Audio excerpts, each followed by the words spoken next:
இன்னுமாக இந்த யுத்தம் என்பது ஈரானை பொறுத்தவரையில் அவர்களும் ஒரு முள்ளிவாய்க்காலுக்கு செல்வார்கள் என்றால் அதற்கு வாய்ப்புகள் குறைவு. ஆனால் அவர்களை பொறுத்தவரையில் அவர்களுடைய தாமதம் அல்லது இது ஒரு பின்வாங்கல், எங்களிடம் பலம் இருக்கிறது என்று கூறுவார்களாக இருந்தால் அது அவர்களுடைய பலவீனமான ஒரு நாட்களினுடைய எடுத்துக்காட்டாக பார்க்கலாம். புலிகளை பொறுத்தவரையில் அவர்களுக்கான ஆயுதங்கள் இறுதி கட்டங்களிலே முழுமையாக கையேறு நிலையில் இருந்தது. ஆனால் ஈரானை பொறுத்தவரையில் அவர்களுக்குரிய வளங்கள் தாராளமாக இருக்கின்றது மற்றும் இப்போது நவீன உபாயத்தினூடாக யுத்தத்தை நகர்த்துகிறார்கள். ஈரானோடு ஈழத்தமிழர்களை ஒப்பிட முடியாது என்று நீங்கள் பின்னூட்டத்தில் குறிப்பிடுவீர்கள் தெரியும். ஆனால் சமகாலத்தில் இரண்டு விடயங்கள் அவதானிக்கப்பட வேண்டியிருக்கின்றது. ஈரான் மீதான யுத்தங்களில் சர்வதேச நாடுகள் இரண்டு துருவங்களாக இருக்கின்றன.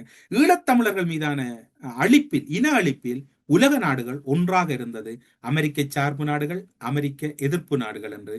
அதில் இந்தியா நேரடியாக தன்னுடைய கடமையை செய்தது. இப்போது அந்த நிலைமைகளின் வெளிப்பாடுகளை புரிந்திருப்பீர்கள்.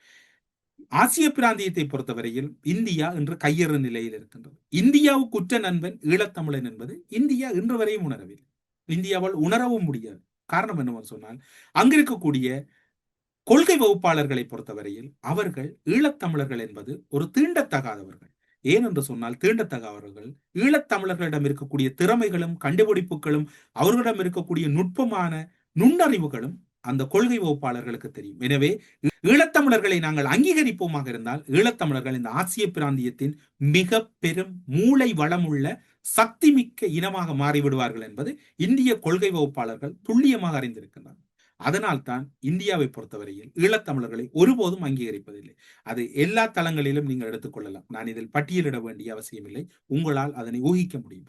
எனவே இப்போது இடம்பெறுகிற இந்த காலப்பகுதியை எவ்வாறு ஈழத்தமிழர்கள் பயன்படுத்தப் போகிறார்கள், அல்லது வெறுமனே பயனற்ற மாகாண சபையிலும் பயனற்ற அதிகாரங்களிலும் பயனற்ற கலந்துரையாடல்களிலும் தங்களுடைய நேரத்தை செலவிடப் போகிறார்களா, அல்லது பெட்ரோல் இல்லை எரிவாயு இல்லை என்கின்ற செய்தியை கூறிக்கொண்டு தங்களுடைய காலத்தை ஓட்டப் போகிறார்களா, தங்களுடைய இனம் இரண்டாவது முறையாக ஒரு தற்சார்பு பொருளாதாரத்தில் அல்லது தன் சார்ந்திருக்கக்கூடிய கட்டமைப்பை வளப்படுத்தக்கூடிய ஒரு காலம் கிடைத்திருக்கிறது.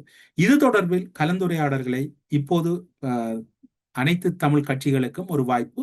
பிரதேச சபைகள் பல கட்சிகளிடம் இருக்கின்றன. அந்த பிரதேச சபை எல்லைக்குள் எப்படி தங்களை இந்த மக்களை காத்துக்கொள்ளலாம் என்ற திட்டம் வகுக்க வேண்டும்.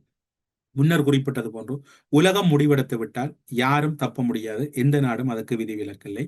அது ஈழத்தமிழர்களிடம் வெள்ளை கொடி வரைக்கும் கொண்டு சென்றது இந்த சர்வதேசம்.